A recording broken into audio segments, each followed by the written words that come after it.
Masaje afite ivarisi. Hari aho barimo bararasa amasaha ya nimugoroba. Ukabaza yirukanga afite igihunga. Polisi zitezamo. Ya filime sasa. Mugabo yiruka. Za ku kamodoka. Itema akoba. Nakubwira cyane premier wumva. Ira cyane giti business group kuri bitandatu byawe. Mwanda. Fuck! Victor, calm down. Victor, twagwamaga kuva kare. Proceed to the extraction point. Ati itegura ujya turi mu gutorera. By for instructions. Nuhagera utegereza further instructions. Cyangwa se mabwira turi mu guhe. Y'uburyo twakuvana aho ngaho. Ese waba ufite umuti mu kavarisi. Do you have the cure in the case? Ari muramubaza n'umuganga. Fucking dead, man. Mana abaganga bose twari kumwe bose bapfuye, they are fucking dead. Everybody's fucking dead. Buri wese yabamuhitanye. Muganga afite umuti wa virusi. Confirm that you have the cure secured. Banza mbere na mbere ubwire, please confirm that you have the cure. Mbere na mbere banza ubwire ko ufite umuti kandi uwo muti utekanye. Yeah, we have the fucking cure, but where's the fucking meeting point? Ati mwana nta muti nari mfite ariko hari akanama. What the fuck? They killed everybody in the... Abantu bose twari turi kumwe mu kanuza mu kanama bose bagomba muganga bagenzi banjye babarase kurira baratwara. Abandi bose barabarashe. Victor, pull over in front of the white building. Ngaho parika imbere y'inyubako y'umweru. See, personnel is on the way. Hari umuntu ugiye kuza ngo byihutirwa. Hano hantu se paritse ni. Muganga baramuhereza. Is everything Victor. okay? Ibintu byose bimeze neza cyangwa. Guys, we've got an unidentified... Umva turimo turabona hari umuntu uri kwegera umuganga, turi kumenya kuri satelite. Ntabwo tuzi ngo ninde. Case is exposed. Ariko uko biri kose varisi barayitwaye iri mu muti. Ndakubwiye intambara iriho muri gihe abantu bakora amavirusi barangiza bakagurisha imiti. Filime yiswe The Cure. Muganga iryo joro rimwe umuti wa virusi barawumwibye. Ariko wawibwa n'umuntu utazwi, ariko ari bavuganaga mbaza ngo ese urishwa ko ufite umuti. This mission is of utmost importance. Hano hari umusore babwaga ati iyi mission tugiye kuboherezaho yo ni ingenzi birenze. You're gonna have my own personal SEAL team. Atari kusibya ko ngiye bwa abasore banjye SEAL team yanjye. Chipe y'abasoja. You're gonna have an off-the-record F-35. Ati uko byamera kose no muri F-35 uraza gutanga raporo. Ezana raporo. They're covered. Ati ibindi byose ndabigwa biri covered. Abintwaro abiki byose ndabigwa byuzuye. Haruhaga umusore misiyo. That's right. Nibyo nta nibindi kandi. This mission's about the cure. Ati misiyo ngiye kugwa niyo kujya kugarura umuti. Not that other treatment that loses potency over time. Ati ubu n'ubuvuzi tugiye gushaka tumaze igihe turimo turahiga twabuze. This is the miracle cure. The one Ati uyu no muti avuga ko ari umuti w'igitangaza. This is the miracle cure. that's gonna take away all traces of that disease in your daughter's system. Ati rwose uyu no muti uzavana uburwayi buri mu mubiri w'umwana wawe. Ufite umwana w'umukobwa mugeze afite ya virusi. Then when this mission's all done, Iyi misiyo rero numara kwirangiza. hell, maybe one day you can be sitting across from your daughter just like this, right? Ati wende umunsi umuze cyane umwana w'umukobwa kuri table musangira mwishimye. This table. Nawe yarakize ameze neza.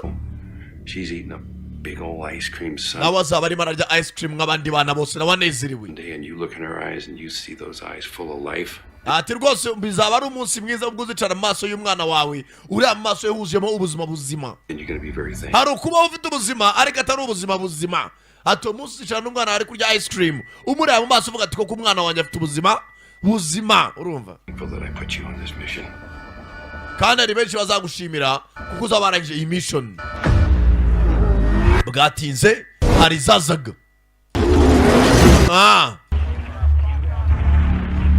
All right, gentlemen, Sawa rero basore. let's go online. And our satellite is live. Ati twitegure ndimo ndabara amafoto yanyu kuri satellite. Coordinates live. Ati rwose muri murayegera. 2 days ago, our lab in Los Angeles has been Ati iminsi ibiri laboratoire yacu ari muri Los Angeles yatatswe n'abasirikare. attacked by militants hired by Yatatswe n'abarameze nk'ari abasirikare ko baye batumwe n'abakompiyuta cyangwa se abantu duhanganya mu bucuruzi bw'imiti. competitors. Our Ubwe buri amasoko akora imiti cyangwa se za pharmaceutical company zirahangana kubera ko umwe akora virusi abandi bagakora imiti n'abandi bagakora imiti. Ugasanga bo baremye virusi bayikize hanze. Abahitanyene imibare bariko bakarwana no gucuruza iki imiti byo murabizi ni bisanzwe. lead scientists managed to escape with our asset Ati hari umuscientist umwe wagerageje kuba yacika. intact. Uwo mu scientist ni ufite virusi. Unfortunately, he was ambushed and the case has been stolen by this individual. Tusibye yuko ngo uyu scientist yacikanye virusi nawe ntibyatinze uryo joro rimwe n'iminsi ibiri ishize baramurace yitwa n'uwitwa Maxwell Powell. Maxwell Powell niwe wibye virusi wifite. Mr. Powell has wasted no time in negotiating the sale. Usibye ko uyu mugabo Maxwell Powell twaramamaga ngo twaregosiya nawe turabura icyo yaduha umuti yarabyanze. Property to our competitors. Ariko tuvugira hagiye kuba yahura n'abakompetitors cyangwa se abandi duhangana isoko bajya kumvikana bamuha amafaranga aba uwo muti.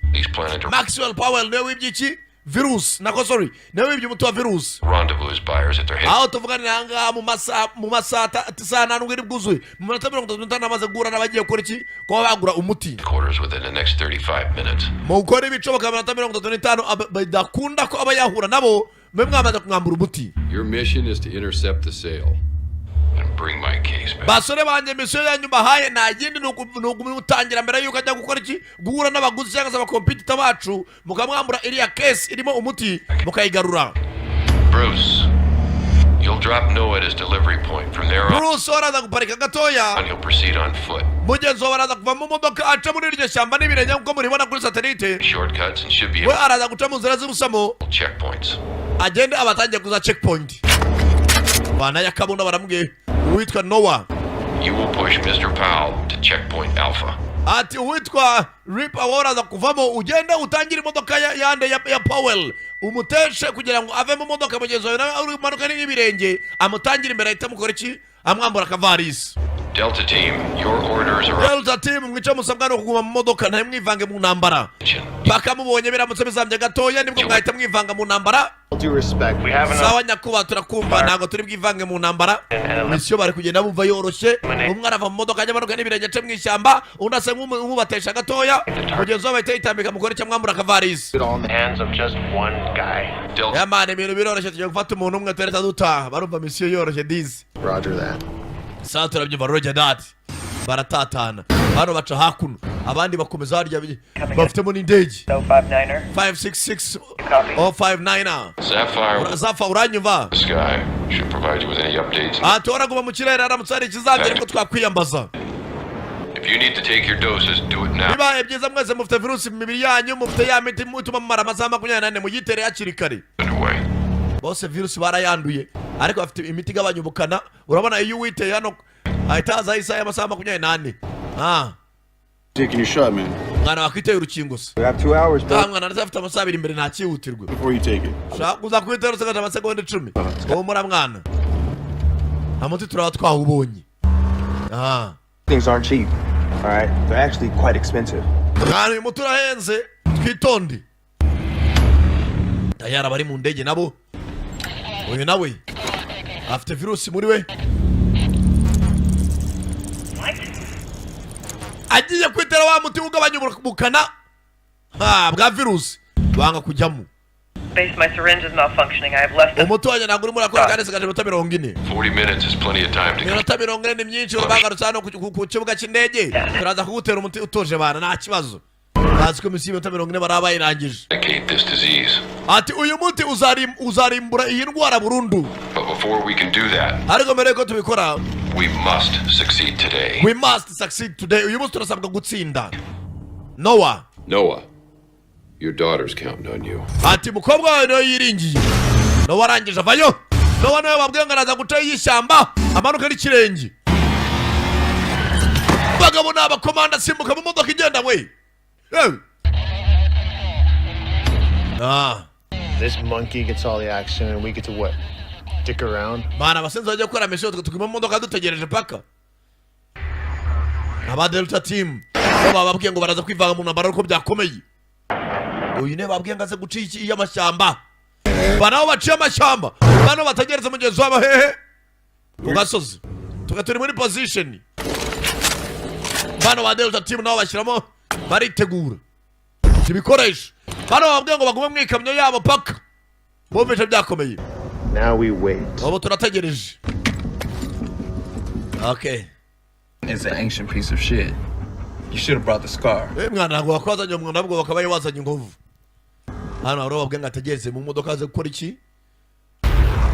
Wa mundi w'ibyo virusi witwa Maxwell Powell naca hano ETA 2 minutes. umva mu minota ibiri arabaguciyeho atwaye imodoka yo mu bwoko bwa BMW British Motor Works cyangwa se BMW nawe ashyiramo isasu. In your position. Target in position.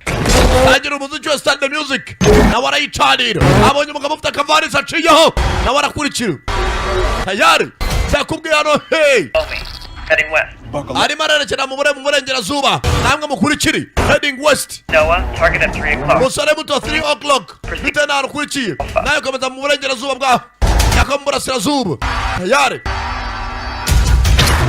hari waciye amashyamba uyakurikira aturutse inyuma tore.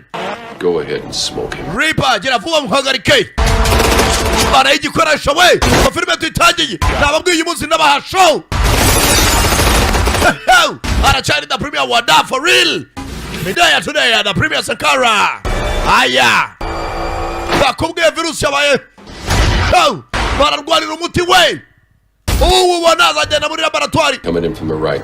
we tagati yawe iraza guturuka iburyo bwawe musore mutoya itegereje vuba vuba nawe witambika mu muhanda no wavana y'igikoresho we bari bunduki.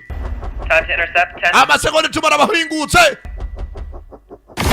abarababona yakura umuriro the premier nakubwiye Target is still. ndamuskwase aracyari mu nzira agenda we imodoka ziriruka bari mu muhanda y'imisozi baniga arakurikira ni Noah umukobwa nawe ararwaye we bajya binjiye mu buvumo tangira imbere y'ubuvumo n'abacizi musama we tayari musore arabangutse dore icyo bita siporo we bagabo imodoka icyo batwaye baracumva mister icyo batwaye baracumva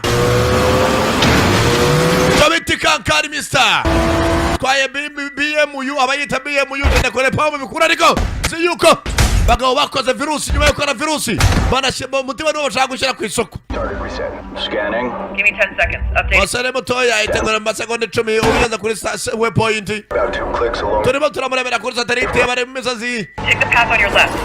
we cy'ibumoso bw'ahantu herereye nibwo uri batangira imbere gatoya bagabo bateguye intambara we barapfa umuti bakoze virusi Noah, you umuti niwo bashaka gushyira ku isoko.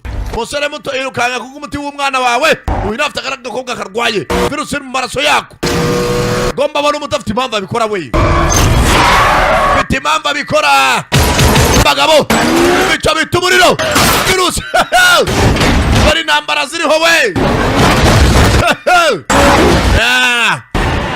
icyo bita economic war. Point Bravo.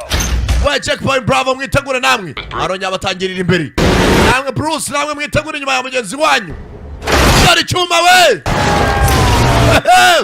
nakubwiye uyu munsi ndabaha show bicara mu muhanda bicara mu muhanda mugenzi wabo nawe ari hano bamucaho bose ekipe zimwe Right now, shoot him! Let me show you we what murase piece of shit can do. aka ni akantu gatoya rishyiramo nakubwiye Sankara yiteguye kubasha uyu munsi uraba magazine wongera urodinge we vuba vuba kagabo gatwa gafite virusi nabo gafite umutima ko ntago ari buranga kihagazeho nk'imbwa ry'uruhu nasi umusenzi sha mwana murase barasa shoferi ufite umutima we yihagazeho barasa shoferi arasa n'uwari kumwe na shoferi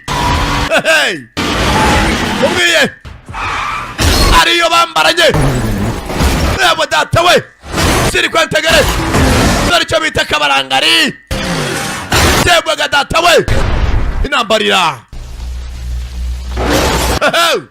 nambarira aha we barapfa umuti uyu nawe imodoka y'abagenzi be habuze gatoye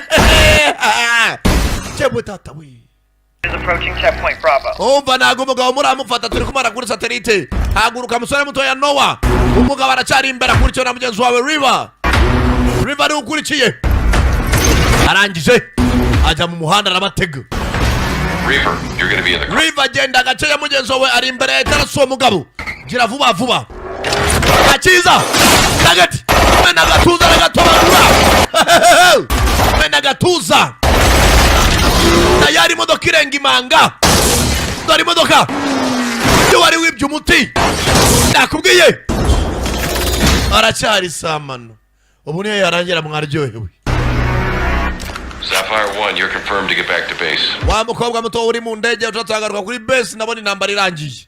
Mission accomplished. Sigaje bataba kunyana 7. Mane himbazwe. Uyu nawe amanuka aca munsi y'umanga y'umusozi. Taza hakuno. The river. Mwongera mandi ntanyurwa.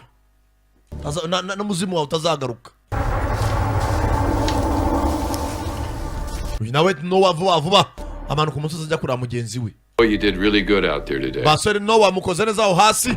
Mwitwaye neza mu kibuga. Reaper's gonna bring you back to base. Ndashaka umutima ugaruye kuri base nona. Promised you. Mukobwa yenda aza kumutabara ndabigusezeranya. Urakoze afande. Give me a secure line to Reaper. Ndashaka munshiro umurongo w'ibanga mvugane na River.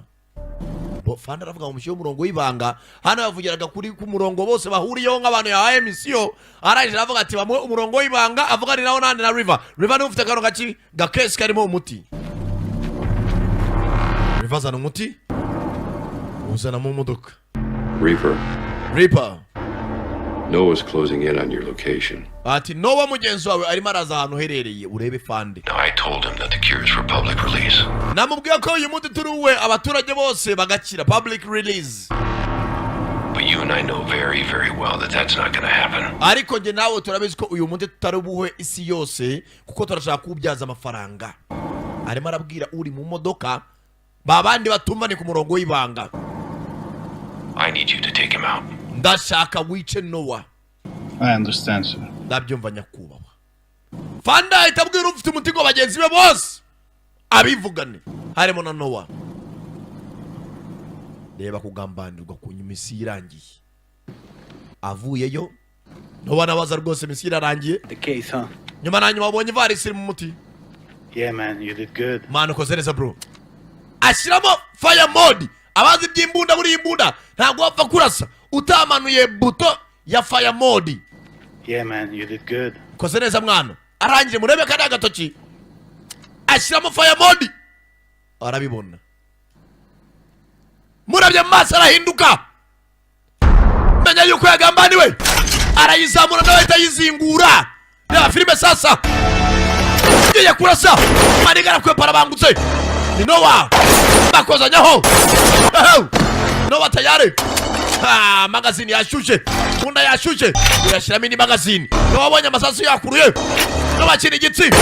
Ukurikiza umuriro nka cya gitutsi. Kagabo karabangutse. Manigara acika. Manigara acika. Manuka ku manga y'umusozi. Genda shinga imbavu. Kurutare. Cyawe. Manuka.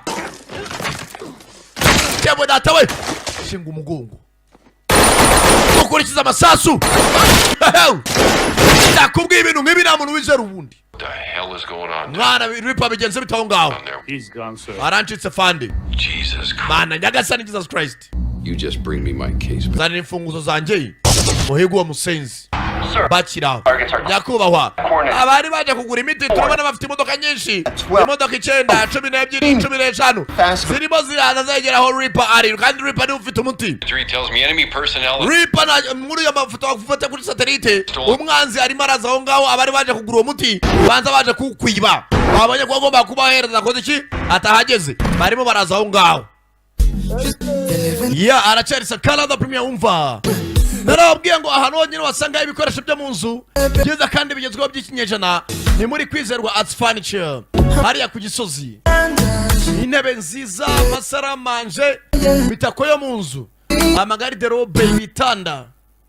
Buriya nta kintu cyoza kubona umuntu ari umusirimu ariko atuye habi cyangwa se afite ibintu byo mu nzu biraho bigoswe. Rero Kwizerwa Arts Furniture yaje ari igisubizo ku banyarwanda ndetse aho waba uri hose. Wowe tanga komande tuyikugezeho vuba cyane byihuse. Kwizerwa Arts Furniture. Ibaza n'abantu usanga aravuga indi nanjye abanyarwanda urumva kambasangiza ibyiza. Nta mpamvu yo kubyihererana. Nawe ndebera intebe z'ikinyejana.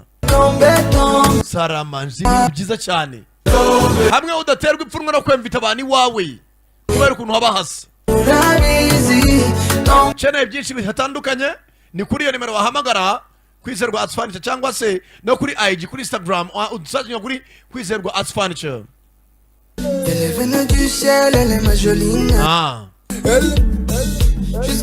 ikaze muri Vibratas Plus Limited. Abagabo mu gihe byo kurangiza vuba twabadabagije ngiyi product ya Sanya Powder ibavura mu minsi 10 gusa. Abafite igwingira y'igitsina hano hari ibinini bibavura vuba byihuse iminsi 30 yonyine. Burya rero ngo ukomye urusyo ku maningasire niyo mpamvu abakobwa n'abadamu twabahaye product nziza cyane hano z'umwimerere. Sweet Mami hari 4-in-1 all infection solution, ni product zibavura babane bari imihango babara bageze mu gihe cy'uburumbuke, izi bavura vuba byihuse. Ikindi none burya abaganga yabashakanye ntabwo yagira neza, hariho kwiyongera kw'ibiro byinshi bikabije. Niyo mpamvu hari ibinini bya loose weight tablet kandi bibafasha mu kanya nk'ako guhumbya. Mushaka gusohoka musa neza, mushaka kujya skin nza ikeye byanyabyo ngi Marathon oil, hari licorice oil, ni amavuta meza atangaje abavura ibiheri, akaba skin nziza inyereye buri bugaragara. Udushaka kuduhamagara kugira dukorera ngiyo nimero kuri screen yawe 0796 dukorera mu mujyi wa Kigali mu nyubako ya Mike floor ya mbere umuryango ni 23. Ushaka product yacu utagezeho dukora delivery, abari mu ntara mwishyura kuri kode yacu mbere, abari muri Kigali rwose nagvuba byihuse motara wacu kabagezeho mu kwishyura abagezeho. Platforms zacu dukoresha hari Instagram Vibratas rwa Facebook, Vibratas rwa YouTube channel yacu ni Vibratas TV. Murakoze cyane murakarama.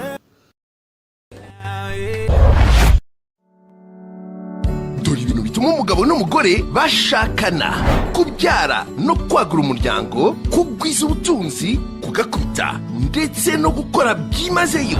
Uretse ko ino minsi ingo nyinshi byamaze kwanga pe kuko urwego rw'imikorere rwagabanutse. Niyo mpamvu Mega Global Market yakuzaniye products zikorwa n'inganda zikomeye nk'izo muri Amerika, India na China, zikatugeraho hano ku cyicaro mu Rwanda, aho bagufitiye nka Best X Power Coffee for Men ifasha abagabo gusubirana ikuzo bahoranye mu gitanda, ikanabungabunga ubuzima bwa prostate. Sibyo gusa kandi kuko bagufitiye izindi products nyinshi nka Best Lady Care ifasha abagore kugira ubushake, ububobere, ikanaringaniza imisemburo. Best Fish Oil ifasha kuringaniza umuvuduko w'amaraso. Best Brain Booster ifasha ubuzima bw'ubwonko. Best Men Prime ifasha ku buzima bw'imyanya myibarukiro ku bagabo harimo prostate n'ibindi bice. Best Brain Gummies ifasha gukura neza ku bwonko bw'abana, ikarinda no kugwingira. Naho abafite umubyibuho ukabije bagufitiye Best Fit and Detox Tea, icyayi gifasha gusohora imyanda mu mubiri n'ibinure bidakenewe. Dukorera Kicukiro Centre urenze ku karere ku nyubako iriho ibyapa bya Mega na Goodrich ahazwi nko kuba Dezami. Waduhamagara kuri 0788 307 794 cyangwa 0788 302 773. Nakubwiye Eric Tech yaje nk'igisubizo ku banyarwanda. Nari mfite ibibazo by'ibikoresho byanjye by'ikoranabuhanga byari byarananiye pe. Ariko aho nagereye kwa Eric Tech ibikoresho byanjye byose by'ikoranabuhanga karakemutse. Eric Tech ubu ndishimye ni wabyumva.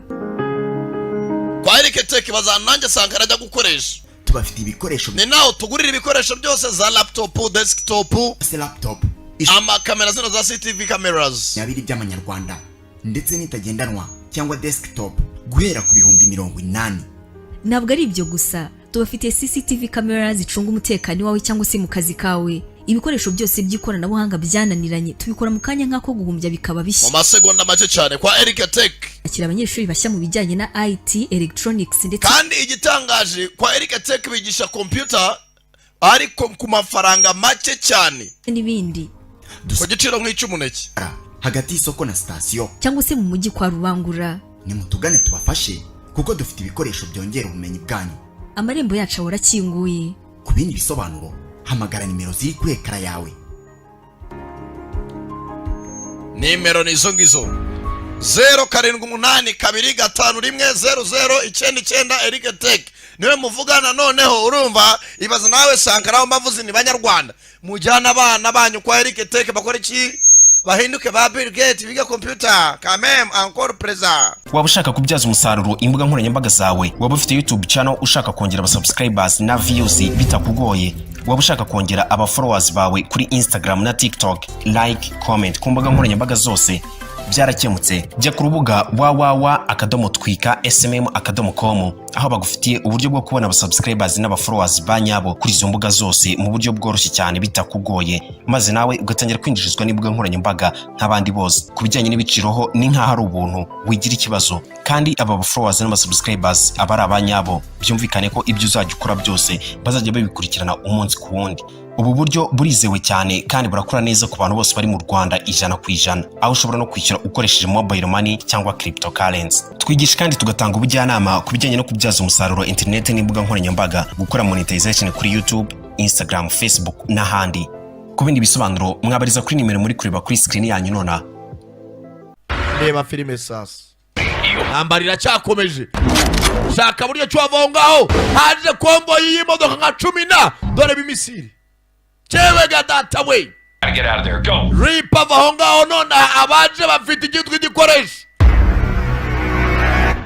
Bafite bakora bunduki na mtoto wa bunduki. Bavayo. Ho! Aya. Ripa afite nyirukansi. Fite imodoka yirukanga we. Raka. Na waratangira. Bakabwa nayo yari marasubira kuri base. Sapphire 1, we got a situation. Sapphire 1 tumwe situation itari nziza. Bikunze basubira inyuma. Backup for Reaper. Dokeneye kutanga backup cyangwa se umusada kuri mugenzi wa Reaper. For me. Hari abasenze baje kumwataka. Bakabwa reba iminota sigara isiga 21. I need my next dose as soon as possible. Nene koko banera indi dose. You just turn around, take I will double your pay nakukwira amafaranga ngo bakwishyura kuri mission. this problem. Are you fucking serious? Utomva uri serious? I just completed the mission. Mission yari yarangiye. I'm gonna land. Have my shot ready for me. Ngomba kurandinga na minota sigaje. What I'm telling you to do, you are not. Mukobwa wenye ndifanda ukurikiza ibyo nkubwiriza ntabwo negeka. Sobira inyuma ugenda utabare mugenzi wawe se tu. Get it done before it's too late. Ahubwo ugenda utabare amasaha atarakurengana. Kumbano wari wacitse. No yamenye ukuri ko rafandi wawe yabavuyemo. No waratangira. Kumbe mugenzi wabo Reaper nawe arabamutangiye. Basanze tumwitana cyamana nawe. Reaper. Sapphire 1's gonna take care of this one for you. Sapphire agiye kubikurikira naje kugutabara. Amenye ko mugenzi we indege yaje. Tayare. Indege yaje irasa. Indege yaje. Baminjira mu masasu. Ewe mwitunga we. Indege yaje caho. Nambarira. The rest on his own. Ibindi Reaper uratse Reaper abyitaho. Urakoza bakubavanye mu nzira. Ahubwo kurikirana mugenzi wawe nde? Mugenzi wabo Noah. Wigize ikinani. Batanya kwesha ko Reaper nako Noah ari wigize ikinani. Umbe Noah. Aya mashyamba yarasanzwe yazi. Hari nawe yagiye atsimba imbunda mu buvumo. Arapakira nawe. 60 seconds. Mu masegonda atarenze 50 navuga umuntu tunga bugeze kuri Noah nawe umuhitane. Babwira uw'indege. Noah apakira ibikoresho. Noah hano yarasanzwe hazi. Yarasanzwe afite imbunda mu buvumo. On the target. Umva Noah ndimo ndamureba kuri target. Ari hafi muri ayo mashyamba w'imwivugana. Noah avana ibikoresho. Noah ari maraza. Tayare! Misire data we! Misire ku mutwe. Habura gato. Habura gato. He's still moving. Okay, continue engaging. Utaramupima nutegereze. Kuba wacika.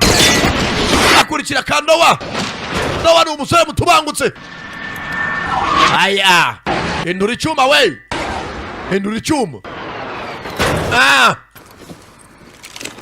Maniga. Kagabo ushaka shinzi mbavukari. Yawe dore. Reba. Inyuma kwe. Reba kuri tagisi. Yawe tata we. Hano ari ubuvumo. Fakura samba kuri umusaso ariko. Sinzi. Yenjira ubuvumo. Don't even think about coming back here before he's dead. Umva udatageza mugobwe kwagaruka kuri base uwo musore taramwica. Ibazo umuntu mwazaje muri misiyo akareba gutuma kwica. We've arrived at the south entrance of the tunnel. Umva atageza ku muryango w'amajyepfo w'ubuvumo. Atagira umuntu wese ugaruka atarica Noah. Ibazo umuntu w'umuvandimwe wanyu mwajanye kuri misiyo bakambatuma mu muhitani. ese wowe nutabuzi kavana reba ku Whoever takes Noah out gets $100,000. umuntu uri bwica Noah ndamuha ibihumbi ijana by'idolari ni amafaranga menshi yongera ku mushahara wanyu. Barisuka abasore barisuka, kumbe Noah nawe ni bandi yazanye ibiturika ubuvumo bwose arabutega bwose za landmine baza ku buvumo. Agasore bihambiriye baze muri umuntu urwana afite impamvu abatandukanye n'urwana ashaka amafaranga. Nowe yifitiye umwana w'umukobwa urwaye virusi yamunze, bano bari bararwana bashaka amafaranga. Benjira ubuvumo. Fanda turimo turageramo indani. Musazi turaje tumurase bite birangira. Kumbuka bazajya. Hari wakaraje ku rutsinga. Mine zose. Cyangwa data. Bose. Ndani.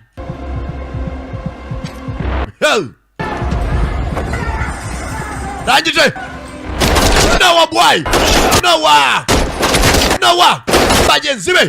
Aho mwari munda ko bibiri sha. Batarumena mabuye. Garcia. Bastard. Zabakoramo. Imbecile.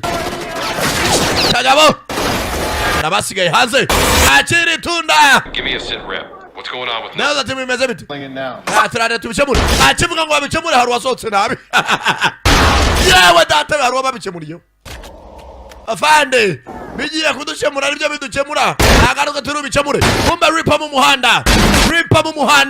Ripa byakomeye we. Geze hano. Ndoka yajya muri reverse. Bitensi ramera kurusha izindi. Abaza bahereza. Barimo barapfa umuti. Uri bubona uyu muti. Arabona agafaranga. Virusi yo tayari iri ku baturage. Umuti niwo barimo barapfa. Filimi rahawe. Bayise the cure. The premier for really. Kugiti niwo bibera we. Kuri bitandatu byawe. Araka. No wari muri bagenzi be. Noah. Umusazi mu murase biroroshe. Uyu nawe yivira n'undi. Waruje kugura umuti. Arabahereza. Cyambaye grenade ku rutugu. Ripara cyegera. Achomora pini muri grenade. Akwema pini. Wa musazo wakafe wasosa kahambirwe. Bakuye pini muri grenade. Soka ketwe n'umura wambwawe.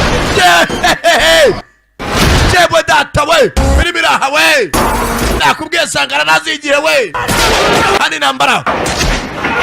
Barapfumuti we. Barapfumuti wa virusi. Ubona. Yewe induka miliyoneri mu masegonda. Nakubwiye bitandatu bya kugiti ntabwo ubuhombye. Bayise the cure. Ire we. Barabandi mu muhanda. Nambara ziraha. We abasenzi bafite ikitwa igikoresho sinzwe n'ubuvana amahoro. Fata misire.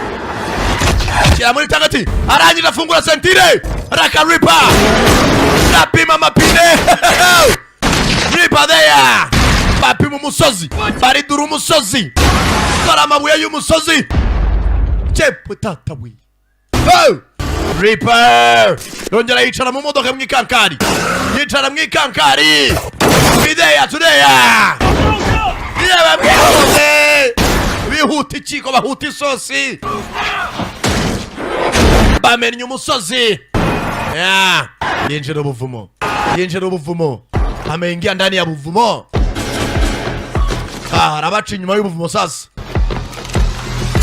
Bageze zirakurura. Hano ni igipfunsi gikora. Bose amasasu yabashiranye. Bose bazanye kuri misiyo. Ariko yafite impamvu arwana. Kumbe Reaper. Be advised, you guys are heading right into. Imbere yawe hari construction zone, hari chantier. Arabari kubaka umuntu ikiraro. Bageze hano zirirenga. Arabari kwishensiya. Chantier ngo niyo chantier mu Cyongereza. Ibiti bivayo. Yambara V8. Irirenga. Chantier ngo niyo chantier mu Cyongereza. Aba nawo mu buvumo sasa. Aba mu buvumo. Baragigira. Bagabo.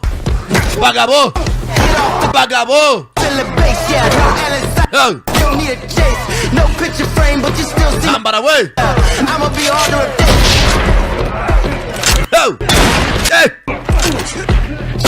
Baracyafite ubera mu mirimo makeya bibuturikira hagati yabo. Senzi. Mena mugenzi wa gatorero. zongere buriya ntuzarwana n'umuntu afite impamvu arwana wowe uraho ushaka amafaranga Tayari Reaper dore imodoka kagabo karatwara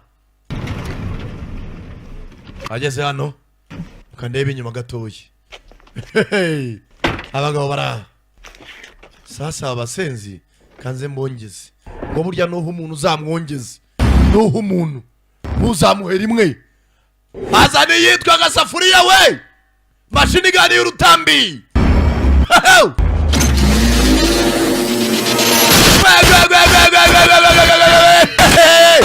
umuhanda rwagati yakubwiye uwo uzamwongeze yakubwiye ko ibitaro byawe ku biti ntabwo ubuhombye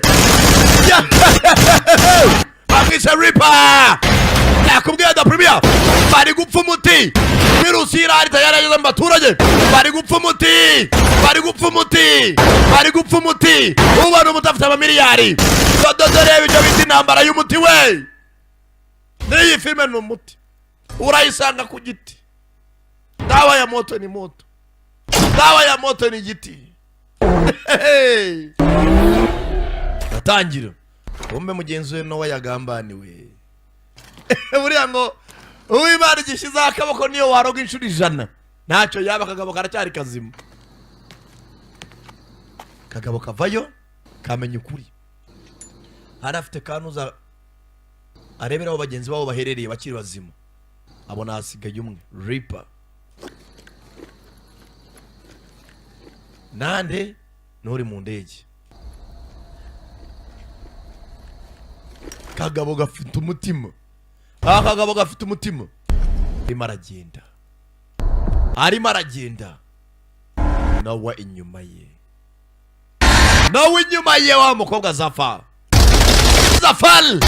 yakura umuriro we yakubwiye uw'Imana igifatiye ukuboko uw'Imana igikunze niyo waroga usubizamo niyo waroga ucurishana we ntacyo yaba umukobwa virusi irazamuka umukobwa arafite iminota mikeya virusi irazamuka tangira kurerembura amererembure iminota 0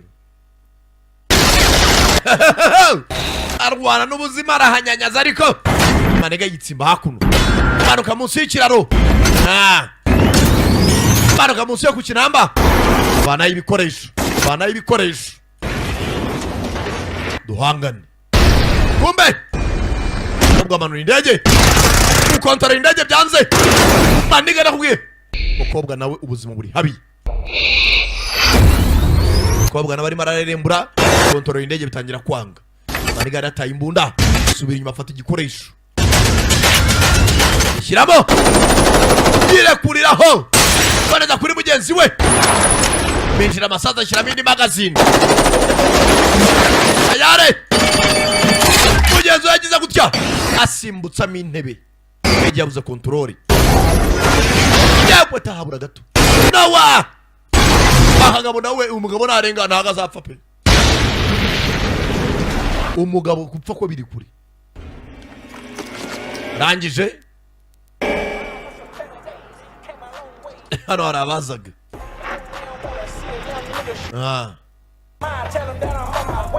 hano harabaribereye mu butembere bageze amaho bari baje mu butembere aho sheri adufata kariri bada kwifatira kariri DJ Eddie nako DJ Eddie wo kuruyenze yarasohokanye n'umukunzi shewe sheri ubusana hano komera ukari hazima hahiye ryari hazo muribwe Dude, mwana yo bene wanyu ufite imodoka nzajya kuranda wa musenzi nuko wewe imodoka yanjye nuko niba udashaka isasu wasohotse imodoka yawe yitware nta kibazo yanigana yarayiba aratangira njye akamodoka kaba kajyana batyo Tayari atinyirukansi arimo aragenda areba mugenzi waho aherereye hano kuri satellite Tayari afite location yiwe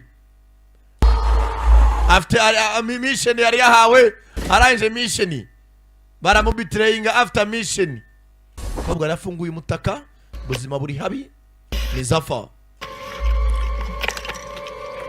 ataya miti gabanya bukana bwa virusi ariko ngugabanya amasaha 28 kobwa umutima uramucika afite inyatsi zimwe zitwa ngo turawanze. Ya nyatsi y'igishegabo. Buriya ari inyatsi y'ingore hiraga kubitwa n'ingwa ko yo irakuzonga shawe. None inyatsi y'ingabo yo nimo gake. Aho iyi gishegabo yo biba bivanze iragukanyaga. Nimwe bitamu urukwega ntoryi. Irakuzonga niyo umukobwa afite. Yitera umuti biranga. Yitera umuti biranga. Yitera umuti biranga. Arawijomba koko. Kobwa amahirwe uremera. Awi. Niyo nyatsi y'igishegabo. Highway. Manu himpaswe. Hey. Manu nabayirya none. Uro gushimira biteka ryose. Mukobwa. Manu irabikoze. Yakubwiye nyatsi y'igishega biragatsindwa. Every one of those incompetent bastards is dead. Abasenzi bose kaduhanganye nabo Reaper bose bapfuye. Noah's out there. Sibyo ko Noah ari hano hanze. And he's gonna be looking for you, Reaper. Kandi ko biri kose Noah ari maraguhiga. To get me that case before he... Ndashaka umubone mbere yuko akubona nashaka iyo case. Kumba kiri maravuga. Noah! Abenu uri modoka ya mugenzi we. Chebwa data we. Modoka ya Reaper. Uzongere wa musenzi we. Kagabo nakiyabirize. Umwana wanjye agomba buna umuti. Noah vayo. Hey! Bagabo barihambira. Modoka era mu giti. Era mu giti.net. Hariya hejuru niho wandika voice akadomo giti akadomo net. Kumbe! Reaper muturuka inyuma. Nigishurutsinga. Mbone gishurutsinga. Bana ya pisto. Kula slider. Bagabo ziragigira. Mucumita mu giti nyuma. Afata mu rubavu. Giti gisongoye. Kagabo nakarame de kuntu kireshya. Maza kije mu mwijima tu. Cyangwa nko munuza. Mugihaha. Bose n'abasirikare nawe wagaya. Sara gufata imbunda wa musenzi we. Kiramendi magazine. Ngo bafite isereri yashinze imbavu kenshi. Shiramo. Nawe bana icyuma ramubaga. Senzira. Bambi. Basirikare. Barakomagurana. Data we. Modoka. Iracyari mu giti.net. Bagabo. Bose. N'abasirikare hamwe.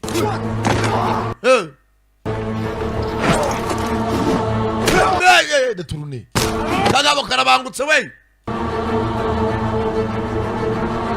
Bagabo zira. Hey! Tuza sha! Tuza! Turiza muri Nyagasani! Calm down! Calm down! Tuza! Tuza! Yawe! Bagabo!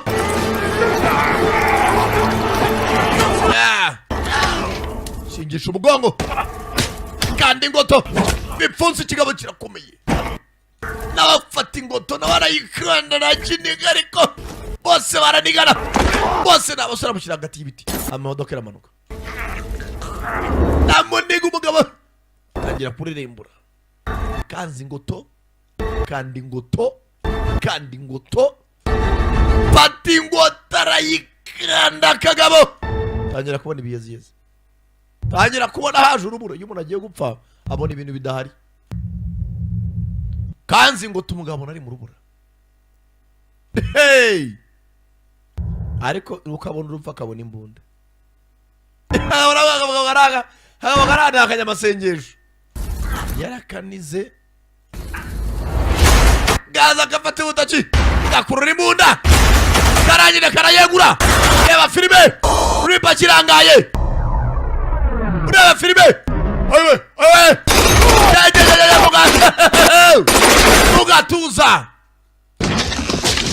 ashyiraho imodoka ijya mu giti neza iparike impande y'igiti si bitandatu se niyo ya parikingi ku giti.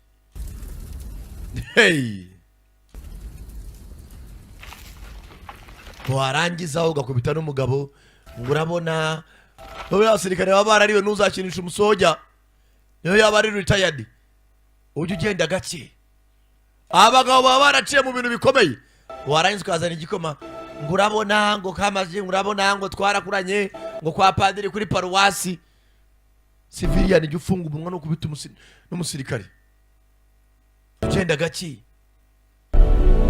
Umusore yavuyeyo n'umutara ufite hasigaye intambara yiwe na Fandi. Hey Noah Fandi sasa nadizo nahamagara. I know you can hear me. Ndabizi uri muranyuma nawe ramugambane ngo bamwice. And I know you're upset. Kandi ndabizi wanarakaye. But what you don't understand is this. Ariko ikintu kimwe utari masobanukirwa ni iki ngiki. We cannot give this cure to the public. Ntabwo uyu muti twawa isi yose ntabwo we can't give the cure to the public. The world's population is approaching 9 billion. Ati iyi si irimo imaze kuzuramo abaturage kuri miliyari 9. People. We release this medication and we will have catastrophic consequences. Nituramuka dufashe uyu muti tukawa isi yose biraza kubyara ingaruka zitari nziza. Now I promised you I'd take care of your daughter. Nagusezeranye ko ndita ku mukobwa wawe. And I'll keep that promise. Kandi iryo sezerano rwose nzarikurikiza nzanabikora. Bomba abantu. But you must return to me what is mine. Ariko ugomba ngarurire ibyanjye. You do that, everything that's happened is behind us. Uramutuzani uwo muti ibyabaye byose twabisiga inyuma. Your daughter's counting on you, Noah. Ati mukobwa wawe nayo yiringiye Noah.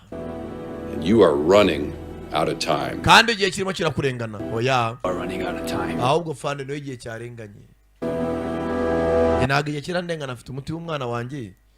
Ahubwo igihe nayo kirimo kirarengana. Uzo nko byagenda kose. Hasigaye intambara ya Fandi na Noah. Hasigaye intambara yande nande na Noah. Oh!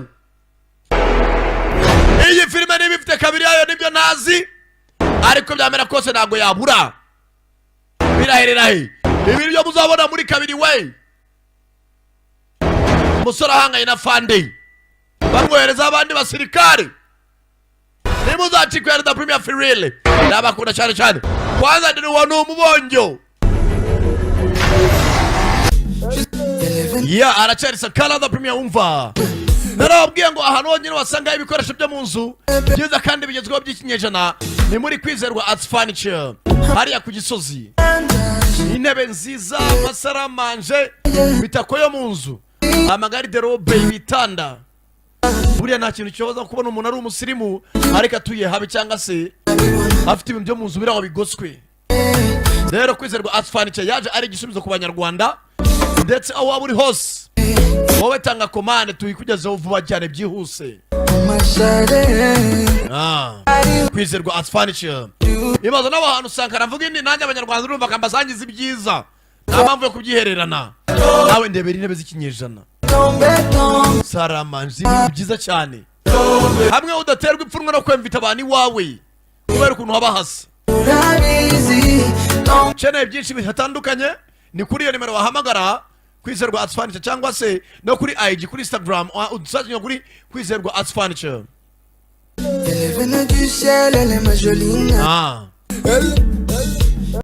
Igice cya 27 abasobanurira iby'ubwami bw'Imana abyitondeye. Igihe Pawulo yari afungiwe i Roma yakomeje kubwiriza. Ibyakozwe igice cya 28 umurongo wa 11 kugeza ku wa 31. Paragrafu ya mbere. Ikibazo. Ni ikihe cyizere Pawulo na bagenzi be bari bafite, kandi se niki cyatumye bagira icyo cyizere? Ubwato bwari bufite ikimenyetso cy'abana ba Zewu, bukaba bushobora kuba bwari ubwato bunini bwatwaraga ibinyampeke. Bwahagurutse ku kirwa cyo mu nyanja ya Mediterane cya Malta bwerekeje mu Butaliyani. Hari mu mwaka wa 59. Bwarimo intumwa Pawulo, icyo gihe wari imfungwa irinzwe n'abasirikare, akaba yari kumwe n'abakristo bagenzi be ari bo Luka na Aristariko. abo babwiriza bari batandukanye n'abasare kuko bo batishingikirizaga ku burinzi bw'abana b'impanga b'Imana y'Abagiriki Zewu ari bo Castor na Pollux. Ahubwo Pawulo na bagenzi be bakoreraga Yehova, we wamenyesheje Pawulo ko yari kuzahamiriza ukuri i Roma kandi agahagarara imbere ya Kayisari. Paragarafu ya 2 n'iya 3. Ikibazo: ubwato Pawulo yarimo bwanyuze he kandi ni ubuhe bufasha yabonye kuva gitangira urwo rugendo? Ubwo bwato bwahagaze i Sirakuza, umujyi mwiza wo muri Sisile wari ukomeye nka Atene na Roma, buhamara iminsi 3 maze bukomeza bwerekeza i Regio mu majyepfo y'Ubutaliyani. Hanyuma ubwo bwato bwakoze urugendo rw'ibirometero 320 bubifashijwemo n'umuyaga bugera ku cyambu cy'Ubutaliyani cya Puteoli hafi y'umujyi wa Naples wo muri iki gihe, buhakoresheje igihe gito cyane kuko bwahageze ku munsi wa 2. Icyo gihe Pawulo yari atangiye igice cya nyuma cy'urugendo rwe ajya i Roma, aho yagombaga kuzahagarara imbere y'umwami w'abami Nero. Kuva urwo rugendo rwatangira kugeza rurangiye, Imana nyir'ihumure ryose yari kumwe na Pawulo. Urwandiko rwa 2 rwandikiwe Abakorinto, igice cya 1 umurongo wa 3. Nkuko turi bubibone, ubwo bufasha ntibwigeze bugabanuka, kandi na Pawulo ntiyigeze agabanya ishyaka yagiraga mu murimo w'ubumisiyonari. Pawulo yashimiye Imana kandi aterwa inkunga. Ibyakozwe, igice cya 28 umurongo wa 14 n'uwa 15. Paragarafu ya 4 n'iya 5. Ikibazo cya A: Pawulo na bagenzi be bakiriwe bate bageze i Puteoli, kandi se kuki yahabwaga umudendezo usesuye? Ikibazo cya B: iyo abakristo bafunzwe bagaragaje imyifatire myiza, bigira akahe kamaro? Pawulo na bagenzi be bageze i Puteoli bahasanze abavandimwe, barabinginga ngo bagumane nabo iminsi 7. Ibyakozwe, igice cya 28 umurongo wa 14. Mbega ukuntu abo bakristo bagaragaje urugero rwiza mu birebana no kwakira abashyitsi! Nta gushidikanya ko abo bavandimwe bagaragaje umuco wo kwakira abashyitsi, babonye imigisha myinshi kubera ko Pawulo na bagenzi be babateye inkunga mu buryo bw'umwuka. Ariko se kuki imfungwa yari irinzwe n'abasirikare yahabwaga umudendezo ungana utyo? Bishobora kuba byaratewe n'uko imyifatire ya Pawulo yatumye abo basirikare b'Abaroma bamugirira icyizere mu buryo bwuzuye.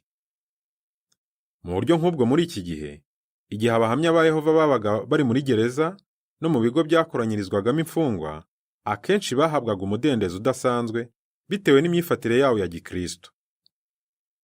Urugero, muri Rumaniya hari umugabo wari warakatiwe imyaka 75 azira ubujura, watangiye kwiga ijambo ry'Imana maze arahinduka, agira imico myiza cyane. Ibyo byatumye abayobozi ba gereza bamutuma mu mujyi, atarinzwe ajya kugura ibikoresho bya gereza. Birumvikana ariko ko ikirenze ibyo byose ari uko imyifatire yacu myiza ihesha Yehova ikuzo. Paragarafu ya 6 n'iya 7. Ikibazo: abavandimwe b'i Roma bagaragaje bate urukundo rudasanzwe? Pawulo na bagenzi be bavuye i Puteoli bashobora kuba barakoze urugendo rw'ibirometero 50 n'amaguru bakagera i Capua ku muhanda wa Apio ugana i Roma. Uwo muhanda wari uzwi cyane, wari ushashemwo amabuye magari. Iyo wanyuragamo wagendaga ureba uturere twiza cyane two mu cyaro cyo mu Butaliyani, kandi hamwe na hamwe wagendaga ubona inyanja ya Mediterane. Nanone uwo muhanda wanyuzaga abagenzi mu bishanga bya Ponte biri ku birometero 60 uvuye i Roma, ahari isoko rya Apio. Luka yanditse avuga ko igihe abavandimwe b'i Roma bumvaga inkuru yabo, bamwe baje kubasanganira ku isoko, abandi bo bakabategerereza hitwa ku macumbi 3 aho abagenzi baruhukiraga ku birometero 50 uvuye i Roma. Mbega urukundo rudasanzwe! Isoko rya Apio ntiryari rifite ahantu heza umugenzi wakoze urugendo runaniza yashoboraga kuruhukira. Umusizi w'Umuroma wandikaga ibisigo witwaga Horace avuga ko iryo soko ryabaga ryuzuye abasare n'abanyamacumbi b'abahemu. Yanditse ko amazi yaho yabaga ari umwanda, ndetse we ntiyashoboraga kurya ibyo kurya byaho. Nubwo hari ibyo bibazo byose ariko, itsinda ry'abavandimwe baturutse i Roma bari bategereje Pawulo na bagenzi be bishimye kugira ngo babaherekeze basoze urugendo rwabo amahoro. Paragarafu ya 8. Ikibazo. Kuki Pawulo yashimiye Imana abonye abavandimwe be? Iyo nkuru ivuga ko Pawulo abonye abavandimwe be yashimiye Imana kandi bimutera inkunga. Ibyakozwe igice cya 28 umurongo wa 15. Koko rero, kuba iyo ntumwa yarabonye abo bantu yakundaga byonyine kandi bamwe muri bo bakaba yarabazi neza, byaramukomeje kandi biramuhumuriza. Kuki Pawulo yashimiye Imana? Yari azi ko urukundo ruzira ubwikunde ari kimwe mu bigize imbuto z'umwuka. Muri iki gihe nabwo umwuka wera utuma abakristo bitangira bagenzi babo kandi bagahumuriza ababikeneye. Paragarafu ya 9. Ikibazo. Twakwigana dute abavandimwe bagiye gusanganira Pawulo? Urugero, umwuka wera utuma abantu bafite imitima ishimira bacumbikira abagenzuzi b'uturere, abamisiyonari n'abandi bakozi b'igihe cyose. Abenshi muri abo bakozi b'igihe cyose baba barigomwe byinshi kugira ngo bakorere Yehova mu buryo bwuzuye.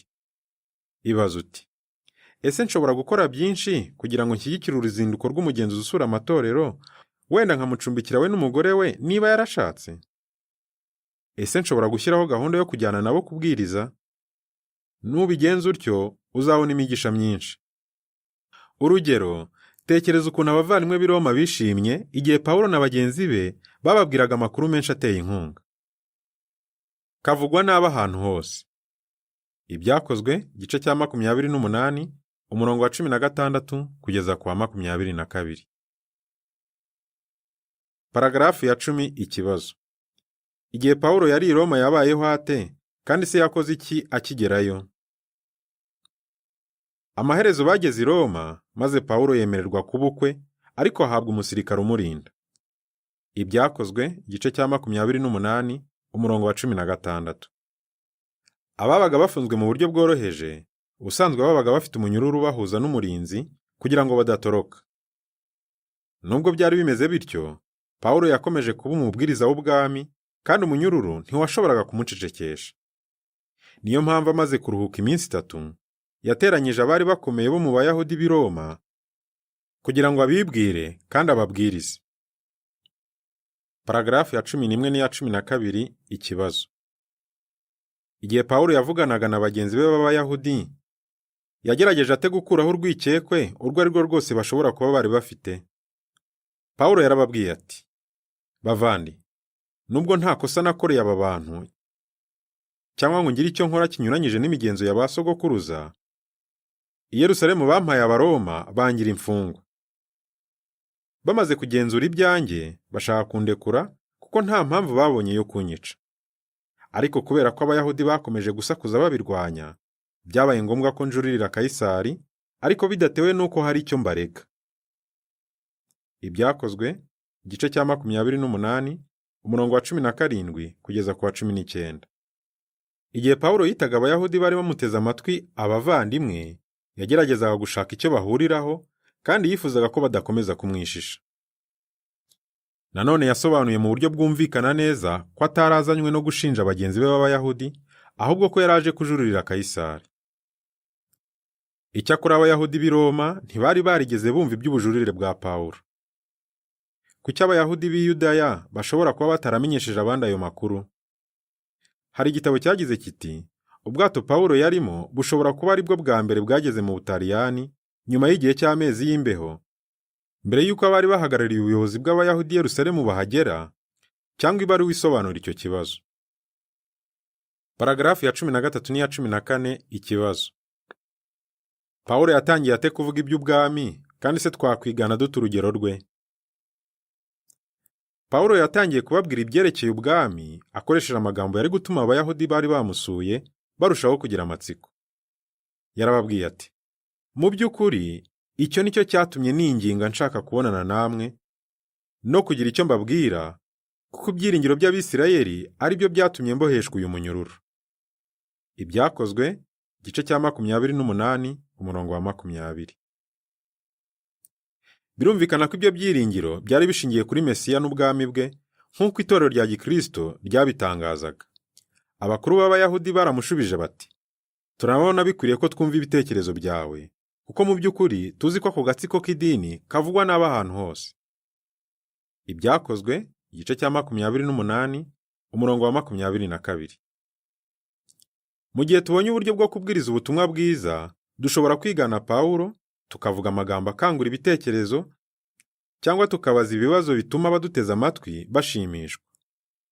Dushobora kubona ibitekerezo by'ingirakamaro mu bitabo byacu, urugero nk'igitabo ngukirwa n'inyigisho z'ishuri ry'umurimo wa giteokrasi, n'agatabo itoze gusoma no kwigisha.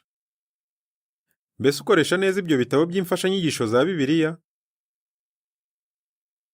Yadusigiye urugero mu birebana no gusobanura iby'ubwami bw'Imana abyitondeye. Ibyakozwe igice cya 28 umurongo wa 23 kugeza ku wa 29.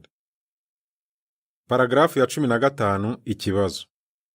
Ni ibihe bintu bine by'ingenzi bikubiye mu buhamya Pawulo yatanze? Ku munsi bari bumvikanyeho, abo Bayahudi baje ari benshi basanga Pawulo ku icumbi rye. Pawulo yabasobanurira iby'ubwami bw'Imana byitondeye, ahera mu gitondo ageza nimugoroba. Hanyuma yifashisha amategeko ya Mose n'ibyavuzwe n'abahanuzi, abemeza ibya Yesu. Ibyakozwe igice cya 28 umurongo wa 23.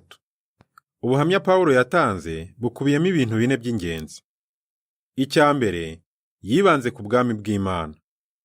Icya kabiri, yagerageje kugera ku mutima bari bamuteze amatwi, abemeza.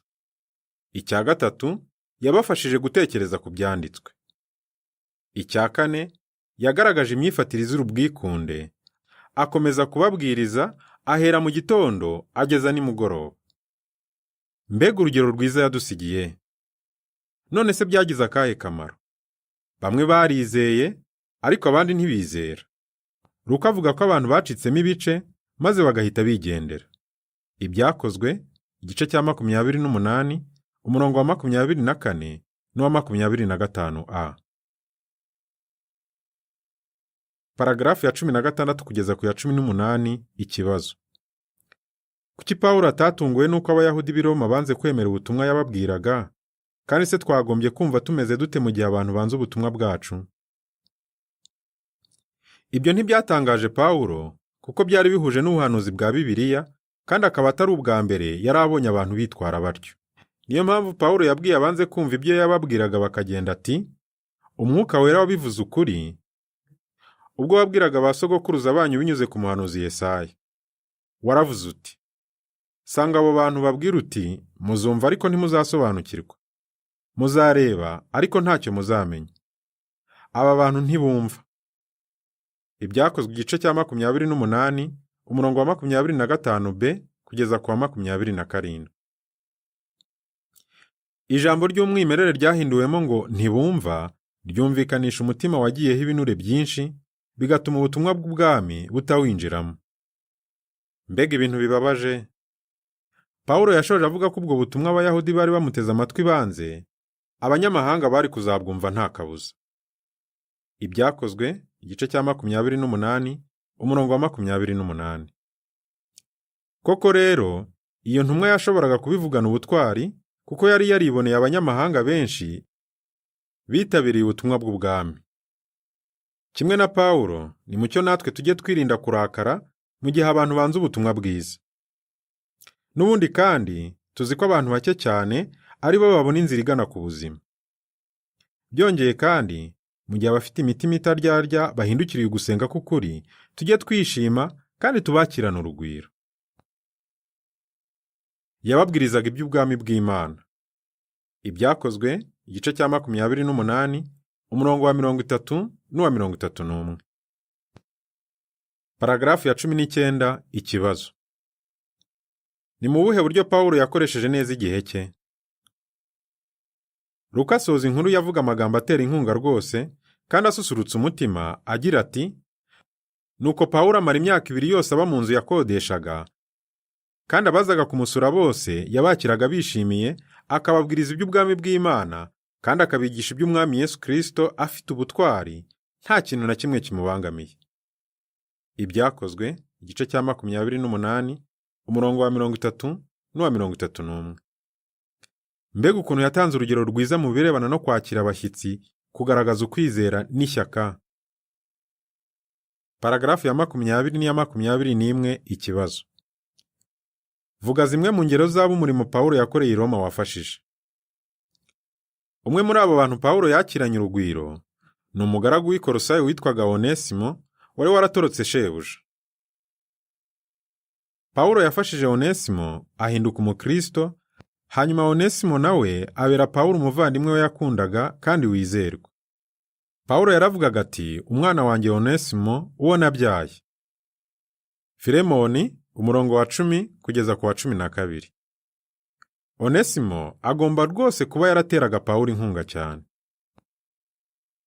Ibisobanuro bigira biti, Pawulo yifuzaga kugumana Onesimo, ariko yari kuba yishe itegeko ry'Abaroma, kandi akaba avogereye uburenganzira bwa shebuja wa Onesimo, umukristo witwaga Filemoni. Niyo mpamvu Onesimo yasubiye kwa Filemoni, ajyanye urwandiko Pawulo yari yandikiye Filemoni, amutera inkunga yo kwakirana urugwiro uwo mugaragu we, akamwakira nk'umuvandimwe we bahuje ukwizera. Ibisobanuro birarangiye. Hari n'abandi urugero rwiza Pawulo yatanze rwafashije. Yandikiye Abafilipi ati, ibyambayeho byatumye ubutumwa bwiza butera imbere aho kububera inkomyi, ku buryo ibyanjye byamamaye cyane mu basirikare bose barinda Kayisari no mu bandi bose, ko naboshywe nzira kwizera Kristo. Abavandimwe bari mu mwami hafi ya bose, ingoyi zanjye zabateye kugira icyizere, none barushaho kugaragaza ubutwari bwo kuvuga ijambo ry'Imana badatinya. Abafilipi igice cya mbere umurongo wa 12 kugeza ku wa 14. Paragarafu ya 22 ikibazo.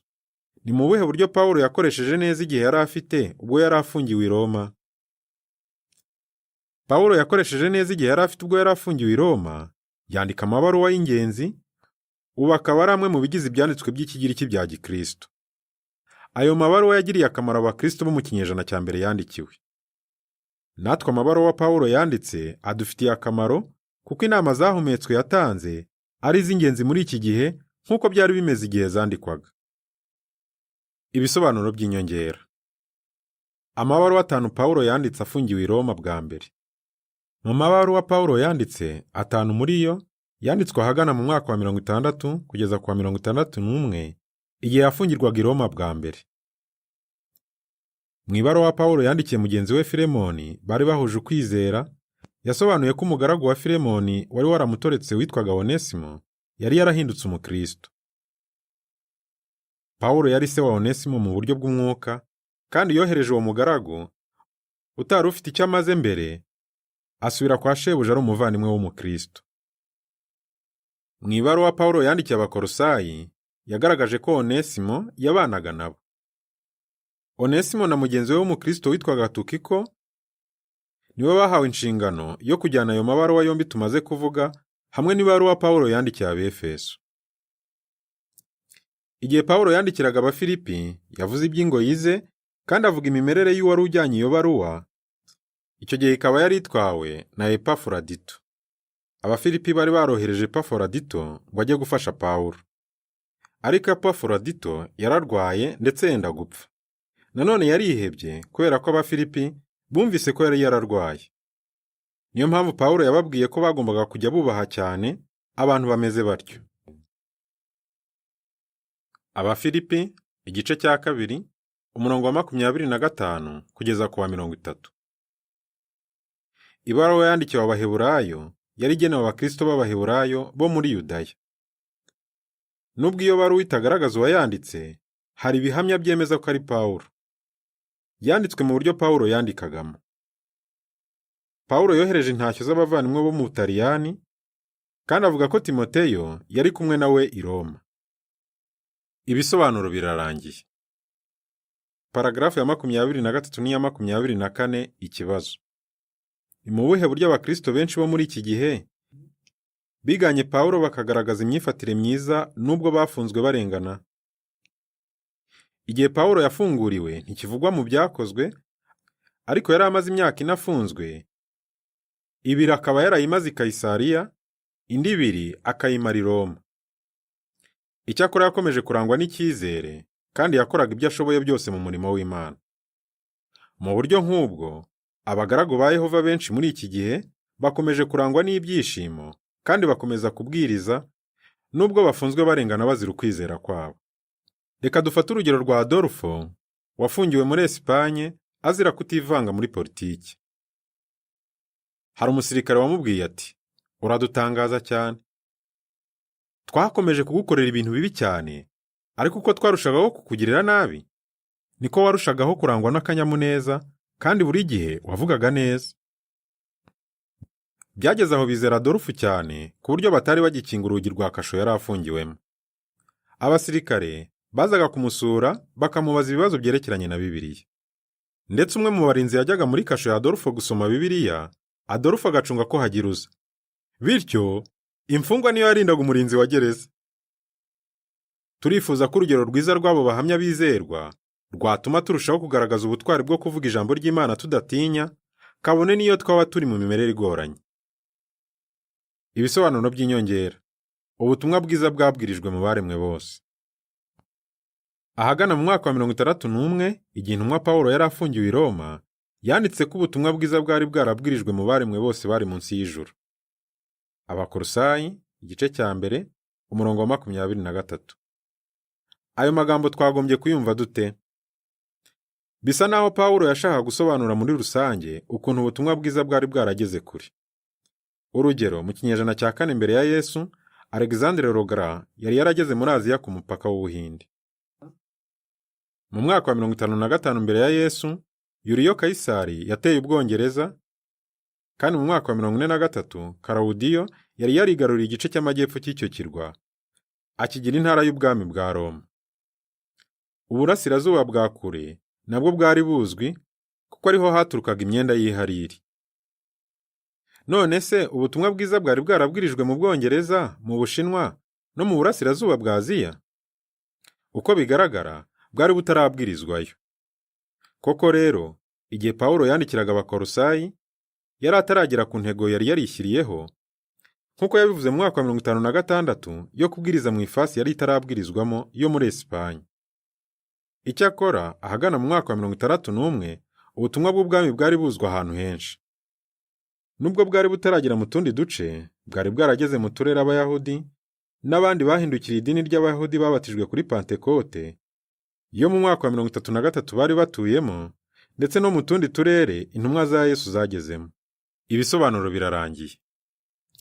Paragrafu ya 25 n'iya 26. Ikibazo: mu myaka itageze kuri 30, ni ubuhe buhanuzi bushishikaje Pawulo yabonye busohozwa, kandi si byo bihuriye he n'ibibaho muri iki gihe?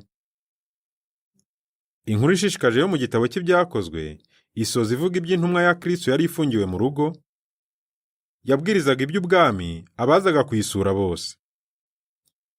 Mu gice cya mbere twasomye ibyerekeye inshingano Yesu yahaye abigishwa be igihe yababwiraga ati, umwuka wera nubazaho muzagira imbaraga, kandi muzambera abahamya i Yerusalemu, i Yudaya n'i Samariya, mugere no mu turere twa kure cyane tw'isi. Ibyakozwe igice cya mbere umurongo w'8. None mu gihe kitageze ku myaka 30, ubutumwa bw'ubwami bwari bwarabwirijwe mu baremwe bose bari munsi y'ijuru. Abakolosayi igice cya mbere umurongo wa 23. Mbega ukuntu ibyo bigaragaza imbaraga z'umwuka w'Imana! Muri iki gihe uwo mwuka w'Imana watumye abavandimwe ba Kristo basigaye basutsweho umwuka hamwe na bagenzi babo bagize izindi ntama, bashobora gukomeza gusobanura iby'ubwami bw'Imana babyitondeye mu bihugu birenga 240. Ese bifatanya muri uwo murimo mu buryo bwuzuye? Ibisobanuro by'inyongera. Ubuzima bwa Pawulo nyuma y'umwaka wa 61. Birashoboka ko mu mwaka wa 61 aribwo Pawulo yagiye imbere y'umwami w'abami Nero, uko bigaragara akaba yaramugize umwere. Ntituzi byinshi kubirebana n'ibyo yakoze nyuma yaho. Niba yaragiye mu rugendo yari yarateganyije rwo kujya muri Espanye, birashoboka ko yarukoze muri icyo gihe. Ahagana mu mwaka wa 95, uwitwa Clement w'i Roma yanditse ko Pawulo yageze ku mpera z'uburengerazuba. Duhereye ku mabaruwa 3 Pawulo yanditse amaze gufungurwa, ni ukuvuga ibaruwa ya mbere n'iya kabiri yandikiye Timoteyo niyo yandikiye Tito, tumenya ko yagiye i Kirete, i Makedoniya, i Nikopoli n'i Tiro. birashoboka ko igihe yari Nikupoli mu Bugiriki aribwo yongeye gufatwa. Uko byaba byaragenze kose, ahagana mu mwaka wa 65 Pawulo yari yarongeye gufungirwa i Roma. Icyo gihe bwo Nero ntiyamugiriye impuhwe. Koko rero umuhanga mu by'amateka w'Umuroma witwaga Tasite avuga ko igihe inkongi y'umuriro yayogozaga uwo mujyi mu mwaka wa 64, Nero yabeshye abakristo ko aribo bawutwitse, maze atangira gahunda yo kubatoteza bigiranye ubugome bwinshi. Mu ibaruwa ya kabiri Pawulo yandikiye Timoteyo, icyo gihe akaba yari azi ko yari hafi gupfa, yamusabye kuzana na Mariko bidatinze. Birashishikaje kubona ukuntu Luka na Onesiforo bagize ubutwari bagashyira ubuzima bwabo mu kaga kugira ngo bahumurize Pawulo. Koko rero, umuntu wavugiraga mu ruhame ko ari umukristo yabaga yishyize mu kaga ko gufatwa kandi akicwa urubozo. Pawulo ashobora kuba yarishwe azize ukwizera kwe nyuma gato y'aho arangije kwandika ibaruwa yandikiye Timoteyo mu mwaka wa 65. Bivugwa ko hashize imyaka 3 Pawulo yishwe azira ukwizera kwe, Nero ubwe nawe yishwe. Ibisobanuro birarangiye. Igice kirarangiye.